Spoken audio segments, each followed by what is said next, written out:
what I'm going to do is a little caveat I'm going to put in place before we sort of dive in too deep with this today. All of the facts, established facts, have been published on Twitter with what I'm about to share. Everything that I share on this show is my opinion and my interpretation and analysis of the situation on the ground. So anything you see on this video is pure opinion. Everything on Twitter is fact. As a very important legal caveat before we go further. So what I'm going to do, I'm going to share my screen so you can see exactly what it is that I put on Twitter last week. This went viral. It really did go crazy, which was fantastic. Can you all see this? Yeah. Excellent. Good stuff. So as you can see, this was published on May 24th. And basically, this is expanding on a story that Squawkbox broke initially. Squawkbox had a really lucky break in journalistic terms. In short, this story, the Forde inquiry no longer responding to questions about when the report will be published. This story broke that there had been a weird technical glitch with the Forde inquiry's email address. And I alluded to this on another show previously, but this is the full details now. So this glitch, as you can see here, this glitch showed that there was a distribution list or an auto forwarder in place with the main email address at Pitman's, the solicitors company that were dealing with the Forde report. And what was happening was emails that were going to this email address were being sent directly to an email, or many email addresses potentially, but this one, for whatever reason, developed a fault. So it bounced back and it informed Squawkbox that this had happened. And it revealed the email address that it had been sent to, which was scdodd@mac.com. That's really important. So I did a little bit of doing what I do, as did Squawkbox, and we realized that this email address belongs to somebody called Sherry Dodd at Haslam Dodd Communications. So we've confirmed this. That's a fact. That is something that there is open source information that we can confirm. That email address does belong indeed to Sherry Dodd. And Sherry Dodd is part of Haslam Dodd Communications. Haslam Dodd Communications are essentially a spin doctor, a communications consultancy. But as you can see here, Sherry Dodd is a former director of communications at the Department of Trade and Industry, deputy director at DWP, and head of news at the Northern Ireland office. She offers a powerful combination of experience in leading complex communications activity as well as national media practice. But who's this other person that is in the company? Mr. Jonathan Haslam. Jonathan Haslam was formerly Chief Press Secretary to then Prime Minister John Major and worked in Number 10 for over 6 years. His 20-year government career included the Department of Trade and Industry, Home Office, and the Department of Education and Employment, where he was David Blunkett's first Director of Communications. So not only is he a Tory staffer, he's also a hardcore Blairite. It's interesting, very interesting indeed. So what we then did, so this is the evidence that we found to say that it is the email address. I won't bore you. This is all published on Twitter. You can zoom in here and you can see that Sherry Dodd's email address, the same one that bounced back from the Forde campaign, is featured on this APPG group work document. So that's the evidence that we use to say, yes, that is indeed her email address. We also noted from, and I have screen grabs of everything because I'm very thorough like that. I have a screen grab here of Sherry Dodd getting on very, very well with a certain Alistair Campbell.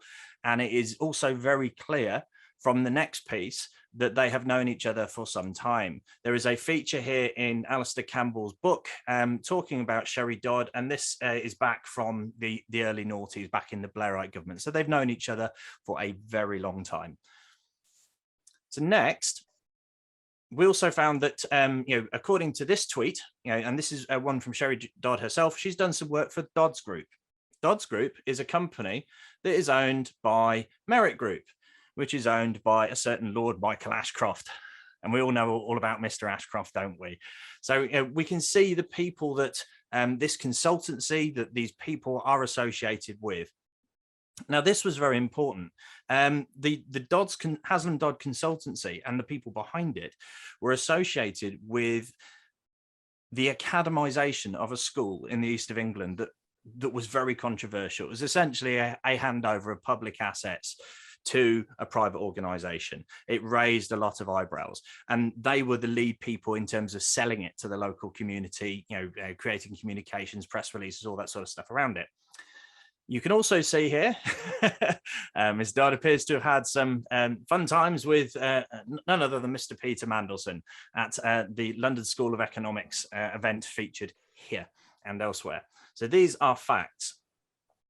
We can also see, that's the sort of summary of Jonathan Haslam again, but crucially, sorry, let me get back to the right bit here. Crucially, what it says here is Jonathan Haslam was a member of the Scott Inquiry Unit at the Cabinet Office and was responsible for designing the government's communications response to the Arms to Iraq inquiry.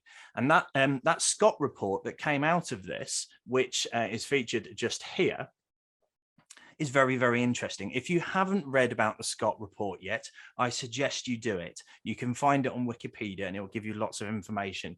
But I'm going to read you this section of it. And this has some interesting parallels with the Forde report. And this is talking about the Scott report on Wikipedia. The publication of the report was seen by many as the nadir of the second major ministry. Prior to the report's publication, those ministers who were criticised were given the opportunity to comment and request revisions. The 1,086-page report was published at 3:30 p.m. along with a press pack. The latter included a few relatively positive extracts from the report, presented as if representative of the entire report. Given a then largely pro-government press, as we have now, this proved effective at stalling an extensive analysis in the media. The report had to be debated in Parliament. Ministers criticised in the report were given advanced access to the report and briefed extensively on how to defend themselves against the report's criticisms. In contrast, according to senior Labour MP Robin Cook, rest in peace, the opposition were given just 2 hours to read the million-plus words, during which scrutiny they were supervised and prevented from making copies of the report. Finally, the Prime Minister, John Major, stated that a vote against the government would be in effect a vote of no confidence, ensuring that Conservative MPs would not vote against, while a vote for was a vote exonerating the government of any wrongdoing. Robin Cook worked with a team of researchers to scrutinise the report and deliver what was regarded as a bravura performance in discussing it in total. In short, that government response was created by somebody, and we know who that was. Right. We know the person who did that, and we know that that person's current company has had access to emails and information going into the Forde report email address. We don't know what role they've taken. We don't know what they're doing with that information, but we know they've had access to it at some point, which by itself is deeply concerning. So in terms of the other bits in here, as you can see, this is Jonathan's current. He's good on the phone. He looks like he likes a phone call. Oh, he does. He does. He must have a glow in the dark ear. And then in terms of Jonathan's output on Twitter, here's some tweets that he's done. Corbyn talking about a period of reflection, says Margaret Hodge. I've reflected, you failed, please stand down. He either retweeted or liked that. What else did he say? Dan Hodges, I never thought I'd type these words, but if someone doesn't get a grip of Boris Johnson and his number 10 operation, I'm voting for Jeremy Corbyn. That's another one that he liked or retweeted. There's some more here, basically being super critical of Corbyn and anybody on the left. And these are tweets that he liked or retweeted. And David Collier, that person we all know and love, he's talking about leaving Brighton at the conference. Corbyn has turned UK Labour into a toxic, obsessive and hate-filled party. So it's very clear that Mr. Haslam does not like Corbyn, does not like the left, from his own content that he's published online. Yeah. And this is something that he's published here. Labour's response to election calamity, win in a hole, dig deeper. Corbynistas think the voters let them down. And he's making a point there. But in short, the two questions I asked from this were, number one, why does it appear that emails sent to the Forde report email address are then being forwarded to an individual or individuals who are known to be hostile to certain parts of the Labour Party? And secondly, is the Forde report being handled like the Scott report was? Now, there's a crucial piece of information here, and I'm going to stop sharing my screen because what's on the screen is no longer relevant. In short, the way the Forde report appears to be being dealt with now is very similar to how the Scott report was played out. delays are intentional to make people forget what has been actually submitted to the report, and the information and situations around that support drift further in time, so people's memories blur, it goes out of the media eye, that sort of thing. So they're purposefully delaying it. Secondly, what is going to be in the report is going to be diluted, it is going to be, you know, very, very redacted, and it's going to be very, very what's the word, sticky in terms of the scope of the report. Now, we may remember some time ago we had confirmation that the scope of the report was being reduced. You know, it was very, very specific about looking at how the leak was leaked, not necessarily what was going into the issues behind the leak. So they weren't investigating what was being discussed. Now, I've actually, and this is, you know, completely new, I've actually seen some submissions that other people have shown me that they have sent in to the Forde report team. I've seen what they've discussed, and this stuff is explosive. I've seen anti-Black racism. I've seen Islamophobia. I've seen details of sexual assaults. I've seen all sorts of horrendous stuff. Now, if you think about the scope of the report, most of this will fall outside of that scope, and as such will not be revealed. It won't be discussed. It will probably be discarded. Now, imagine if you're an organization that, you know, trades in secret information, so what people have done wrong, you know, how dangerous it could be, you know, you will see this information that has been sent into the Forde report as being valuable. It will give you a commodity to trade, it will give you leverage over people, and it will also mean that you have work in terms of helping people get out of sticky situations that you didn't know about before, because they have things to hide. And from what I've seen alone, just from my own eyeballs, I've seen enough that there will be all sorts of information that will be discarded from the Forde report, covered up, hidden, and the people who have submitted it in good faith, expecting justice, will receive no justice, because it will be completely outside of the scope of the report. And it is very important to remember that the people who have had access to this information are professional, top flight spin doctors. These are the real deal. You know, they do not get involved with something like, as you have seen, the Arms to Iraq inquiry was a massive, massive constitutional British scandal.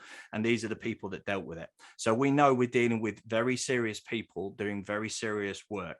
And I think it's very important that we understand that when the Forde report comes out, we are very likely to be let down in terms of what we expect.